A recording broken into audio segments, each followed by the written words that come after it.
Salut à chacun et à tous. Si vous me suivez aujourd'hui, c'est parce que vous avez déjà suivi le premier module, le deuxième module, le troisième module et nous sommes au quatrième module. Alors, dans ce module, nous allons aborder la façon dont on va gérer de façon intelligente, les clients, c'est-à-dire les prospects, les clients, toute personne qui viendra demander nos services ou désirant payer un article chez nous. Donc, la gestion des prospects se passe au niveau de la boutique WhatsApp Business de plusieurs manières. Alors déjà, avant que la personne ne soit votre client, il faudrait que vous maîtrisez comment closer la personne. Closer un prospect, c'est-à-dire convaincre le prospect que la résolution de son problème est chez toi et tu es la seule personne à apporter une solution à son problème via tes services ou ton article que tu es en train de vendre. Je ne sais pas si vous me comprenez. Alors, pour arriver à convaincre un client déjà où le prospect, disons le prospect vous écrit, c'est déjà il est déjà d'accord. Il est déjà prêt, il est d'accord que certainement la résolution de son problème est à votre niveau. Maintenant, c'est la prise de décision que le client a pris avant, que le prospect a pris plutôt avant de vous contacter est basé sur quoi? Je l'ai déjà dit au niveau du premier module, au niveau du deuxième module, c'est basé sur les photos, les créatifs que vous avez créés dans votre catalogue WhatsApp, les descriptions et tout ce que vous avez mis de l'autre côté là-bas. Si vous êtes nouveau sur la chaîne, abonnez-vous et likez, partagez au maximum. Activez la cloche de notification pour ne manquer aucune de mes prochaines vidéos. Alors, nous allons continuer. Si vous venez de nous rejoindre, je vous exhorte à aller visualiser les anciennes vidéos du premier module jusqu'au troisième module parce que actuellement nous sommes au quatrième module intitulé Comment gérer efficacement et intelligemment les prospects et les clients qui nous écrivent sur WhatsApp Business. Alors, pour gérer les clients sur WhatsApp Business, je vais, comme je viens de le faire dans la précédente vidéo, aborder, vous présenter suite à une lecture claire et expliquer comment se passe la gestion des prospects et des clients. Alors d'abord, je passe à l'écran sur l'explication d'abord clairement. D'abord là, on dit la vente, la vente qu'on fait d'habitude et qu'on fait tous les jours dans notre quotidien. La vente ne commence pas quand le client paye. Je ne sais pas si la phrase est comprise ou pas. La vente ne commence pas quand le client paye. C'est-à-dire, vendre ne débute pas quand le client vous dit envoie-moi ton numéro Momo, envoie-moi ton numéro, c'est quoi votre RIB. La vente ne commence pas par là. Elle commence dès qu'il vous envoie son premier message. La vente commence dès que le prospect vous envoie son premier message. Et la façon dont tu réponds, la façon dont tu as l'habitude de répondre, ou dont tu ne réponds pas, décide de tout. Il y a deux ou trois volets là. Il y a la façon dont tu réponds, soit tu ne réponds pas, et c'est ça qui permet au prospect de prendre une décision. Continuer à écrire avec toi ou de ne pas continuer. C'est aussi simple. Mais je vois que vous-même, si vous étiez à sa place, une personne qui ne répond pas à ton message, c'est pas la peine de payer chez lui parce que c'est prouve que juste après l'achat, ou bien juste après, comment on appelle, les discussions, cette personne-ci va honorer sa parole et tout. On ne sait jamais. Donc, les messages d'accueil automatique, c'est ta première poignée de main virtuelle. Je vais vous le montrer comment ça se fait dans l'application rapidement. Je vais vous le faire dans les travaux pratiques. Donc, le message d'accueil automatique, c'est ta première poignée de main virtuelle. Parce que quand tu es connecté ou pas, le message est envoyé automatiquement quand tu reçois un premier message d'un prospect. Je ne parle pas de celui qui est déjà un client avec qui vous écrivez tous les jours. Vous suivez? Alors, il doit rester orienté, rassuré et donner envie d'aller plus loin. Je pense qu'il y a trois points qu'ils ont abordés. Le message d'accueil doit être orienté. C'est-à-dire, le message d'accueil doit orienter le client vers les actions c'est-à-dire qui lui sont réservées, qu'il doit effectuer. Ou orienter vers la qualité, la satisfaction du client. Rassure, mettre le client dans un confort où il se sent en sécurité. et donner maintenant envie au client d'aller plus loin dans la discussion en vue d'être satisfait et résoudre le problème qu'il cherche. Alors, il dit, par exemple, un client, il dit, je suis professionnel, je suis disponible, voici ce que je propose. C'est l'exemple de quelqu'un qui, euh, on appelle, qui présente, qui vend un service, pas un produit physique. Supposons, le client le contacte, il dit, je suis professionnel, je suis un développeur et je suis disponible. Tu rassures la personne que tu es un développeur web par exemple, mais tu es un graphiste, tu es un designer. Je suis disponible, je suis professionnel, designer, je suis disponible. Voici ce que je propose. Tu comprends? C'est-à-dire que les trois rubriques sont abordées directement dans ce premier message qui est envoyé. Il y a aussi les réponses rapides. On en a parlé dans le chapitre 2 brièvement. Ici, on les applique concrètement. Alors, on dit, quand un client demande le prix, tu réponds en un clic.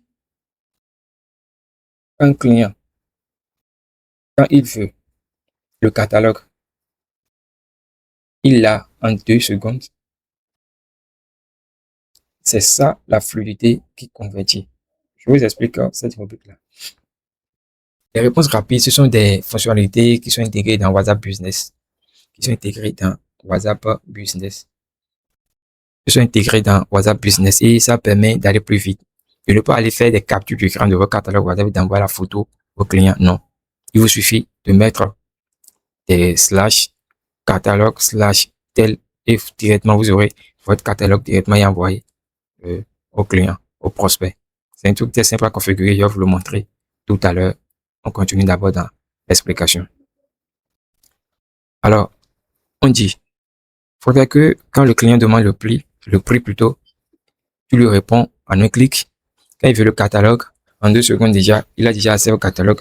Et ça permet la fluidité, ce qui pousse le client à aller plus loin. Parlons maintenant des étiquettes. Les étiquettes, ce sont des, comme définition basée de l'étiquette et tout. C'est, disons, c'est un signe, une marque, une identification précise qu'on colle à un individu ou à un objet, à un animal, peu importe, hein, pour pouvoir l'identifier dans un tas, dans une foule. C'est comme on dit, des échantillons. On essaie de prélever ces échantillons, on essaie de les marquer et tout. Il faudrait que vous marquez aussi vos clients. Quelqu'un qui te crée directement sans avoir payé encore, c'est pas encore un client, mais c'est un prospect. Il a passé la commande, paiement en attente, client closé, client fidèle, client rassuré, retour client. Tout ça, ce sont des étiquettes que WhatsApp même a implémentées dans leur système. Et en faisant ça, tu sais qui est un prospect chaud, qui a commandé, qui est fidèle et qui a besoin d'une relance. C'est une organisation commerciale directement dans WhatsApp Business. Je ne sais pas si vous me suivez correctement. Alors, si je dois résumer déjà, je dis que la vente commence déjà dès le premier message. Le message d'accueil, qui oriente, qui rassure, qui donne envie d'aller plus loin. Ici. Les réponses rapides qui permettent au client d'avoir accès au prix le plus rapide possible, au catalogue, et ça crée une fluidité claire et ça convertit plus mieux. Maintenant, les étiquettes à la fin qui donne envie, je vais dire, ou bien qui te permet plutôt de synchroniser et de classer les prospects. C'est-à-dire le client qui est un prospect chaud, qui veut commander, celui qui a commandé déjà, celui qui est un client fidèle, celui qui a besoin de relance, c'est-à-dire celui qui désire, mais tu dois le relancer avant qu'il ne prenne une décision. Tout ça, c'est les étiquettes qui te permettent de catégoriser. Parce que quand tu mets tout le monde dans les mêmes rubriques, il faudrait que tu checkes encore dans chaque message pour pouvoir dire, bon, celui-ci, la discussion s'est arrêtée ou celui-ci, la discussion s'est arrêtée ou non. Directement là, tu peux déjà savoir, quand tu es dans la catégorie, tu sais déjà à qui tu es en train de parler déjà. Mis à part cela, nous allons parler également des listes de diffusion. Les listes de diffusion te permettent d'informer plusieurs clients, plusieurs prospects en même temps. C'est-à-dire les listes de diffusion, ça te permet c'est comme un groupe où tu permets d'informer plusieurs personnes à la fois avec un seul message. Pas besoin de copier et de transférer chaque message dans la conversation de façon individuelle. C'est-à-dire, quels sont les types d'informations? Il y a les promotions, les nouveautés, un événement que tu as organisé, tu l'envoies à ta liste de façon simple. Mais attention, on ne spamme pas, on envoie au bon moment, à la bonne audience. Je m'explique. C'est pas parce que tu es dans une promotion que tu seras en train d'envoyer une promotion. C'est comme si quand spammer quelqu'un, c'est surcharger la personne des données qu'il ne désire même pas. Alors que quand tu cibles ton audience claire et tu lui envoies des promotions, il ne peut pas se sentir spammé ou bien se sentir euh, agressé de façon textuelle ou bien de façon visuelle, je vais dire, ou agacé par des messages. J'espère que vous comprenez tout. Alors, oublie les statuts WhatsApp, tu vas le faire également, mais les statuts WhatsApp n'ont rien à voir avec les listes de diffusion. J'espère que vous me suivez. Les statuts WhatsApp n'ont rien à voir avec les listes de diffusion. Si je dis oublie les WhatsApp, je suis en train de te dire que quand tu mets des contacts, peut-être un contact que tu as mis dans la liste de diffusion n'ont pas enregistré ton numéro pour pouvoir voir tes statuts. Mais quand tu publies de nouveaux articles dans la liste de diffusion, ils sont obligés de visualiser ça parce qu'ils sont dans la liste de diffusion. Je ne sais pas si vous me comprenez. Donc, déjà, tous les mails sur WhatsApp sont statut et pourtant, c'est dans la liste de diffusion. Après ça, nous allons parler, on dit, c'est gratuit, c'est visible pour tous les contacts et ça fonctionne comme les stories. N'oublie pas les statuts WhatsApp. Donc, un produit phare, un témoignage client, une offre limitée, tes statuts vendent pour toi sans effort publicitaire. Au début de la vidéo, je disais plutôt comment générer avec WhatsApp Business. Comment générer ses premières ventes avec WhatsApp Business. Sans effort, sans tracasserie, sans budget publicitaire. Comment générer ses premières ventes avec WhatsApp Business. Alors, vous voyez vous-même, avec cette liste de diffusion, les statuts autres là, c'est clair que vous aurez de la clientèle parce qu'il ne suffit pas de mettre les articles des produits. Peut-être que vous ajoutez des témoignages clients, des offres limitées, des statuts vendent déjà quand tu as tous ces trucs-là. Témoignages clients, offres limitées, des nouveaux articles, des promotions, et autres là. Clairement, vous aurez de la vente. Ça, c'est clair, ça, c'est rationnel, déjà, vous aurez de la vente. Donc, sans plus tarder, nous allons aborder la partie travaux pratiques. La partie travaux pratiques de la formation. Je vais vous montrer rapidement comment classer les clients, les messages automatiques et autres là, comment ça se passe. Je vais vous le montrer d'ici quelques secondes. Alors là, on va continuer pour les travaux pratiques et tout. Pour les travaux pratiques, bon, allons dans notre WhatsApp. Bon, déjà là, on ira dans paramètres. J'avais parlé en première position des messages automatiques. Voilà, paramètres, on va sur le profil. On visualise un peu tout ce qu'on a mis à ce c'est toujours correct, cette là, c'est bon. D'accord. On revient ici, discussion. Il faudrait que je trouve la partie pour envoyer des messages. Pour envoyer des messages automatiques.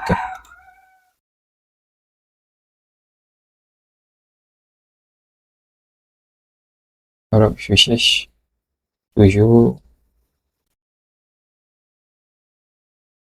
Ici, c'est pour confirmer la lecture, la présence en ligne, les photos. Information pour tout le monde. On revient encore en arrière une fois. On revient encore en arrière une fois. On cherche. Bon, allons sur le profil elle-même. Profil. Et d'accord. Message éphémère, visibilité. On clique sur les trois points ici. Ajouter une liste de notification.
Alors, si vous venez en bas, disons,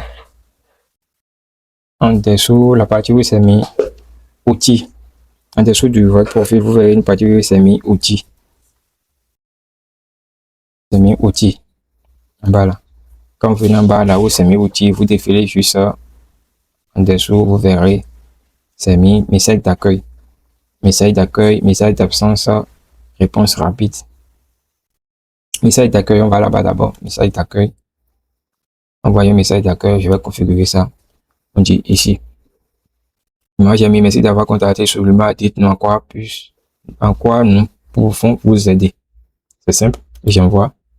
Ça, c'est le message d'accueil. Quand un prospect te contacte pour la première fois, tu dois être précis, direct et pousser le client à aller plus loin. C'est un peu simple, j'enregistre. Vous revenez en bas, message d'absence. Quand vous êtes absent, le message qui est envoyé, on configure ça aussi. On dit, ce que moi j'ai mis, merci pour votre message, nous ne sommes pas disponibles pour l'instant, mais nous vous répondrons le plus vite possible. Ça. Ok, j'enregistre également. Mes réponses rapides. Alors, réponse rapide, j'ai mis quoi là? J'ai mis merci pour votre, nous ne sommes pas disponibles maintenant, mais nous vous remettons. Ok, je pense que c'est la même chose. Pour les horaires, toujours envoyer, non personnalisé. Je vais personnaliser les horaires. Et puis aujourd'hui est fin. Bon, je mets ça sur toujours envoyé. Laissez ça toujours envoyé. Je pense que c'est bon. Les trois rubriques sont cochées. Je pense que déjà là, c'est bon. Alors, vous devez configurer ces trois messages-là pour être un peu plus clair et précis. Vous pouvez ajouter tout ce que vous voulez pour pouvoir orienter le client. Bon, c'est à vous de voir. Après ça, vous revenez sur ici. J'ai parlé également des étiquettes et tout, qui permet de catégoriser les clients.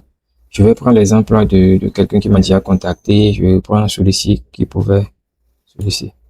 Il avait dit quoi? Je suis tombé sur ta boutique Chariot et franchement, je tiens à te féliciter pour le travail abattu, tes ébooks. Ok. Bon, je vais essayer de classer sur sa personne-ci. Je clique sur l'icône qui est en haut là, l'icône là qui est en haut de profil là. Je clique là-dessus et je mets, c'est un nouveau client. Je dis que j'ai un nouveau client. Vous essayez de catégoriser nouveau client, nouvelle commande, paiement en attente, payer, comment terminer, important, suivre, prospect. Ici, maintenant, je vais dire que c'est un prospect. Je mets prospect, terminé. Vous allez remarquer sur la page d'accueil, il aura d'étiquettes. Étiquette, vous voyez, prospect, étiquette bleue,